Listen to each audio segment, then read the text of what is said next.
వీడు షోల్దారుగా పెరిగి మగపిల్లోడు ఏదో ఒక పెద్ద ఇంటి అమ్మాయిని ఒక అమ్మాయిని మనం పట్టుకొని ఆ అమ్మాయిని ఏదో మనం అనుకూలంగా మార్చుకొని జీవితాంతం వరకు మనం ఆమె బ్రతకాలని అనుకోవడము అది చాలా దుర్మార్గమైనటువంటి ఆలోచన, సమాజానికి విరుద్ధమైనటువంటి ప్రవర్తన. అది మగపిల్లల్లో పూర్తిగా మార్పు రావాలి.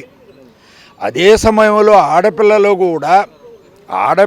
కూడా కేవలం నా మొగుడు మా అత్తగారు ఏదో సంపాదించి ఇస్తారు అనుకోకుండా తనకున్న తెలివితేటలను సద్వినియోగం చేసుకొని ఏ పని అనేది కాదు, ఒక దొంగ పని చేస్తే కానీ తప్పు కానీ, చిన్న పని కానీ పెద్ద పని కానీ వ్యక్తిత్వంగా చేసుకుంటూ ఆత్మాభిమానంతో అంతో ఇంతో సంపాదించేదాన్ని తృప్తిగా ఉంచుకొని కట్టుకున్న భర్తతో సంసారం చేసుకొని తమ బిడ్డలను ఇద్దరు కలుసుకొని వాళ్ళ బిడ్డలను మంచి స్థాయికి తీసుకొని పోవడం అనేది ఉభయులకు మంచిది.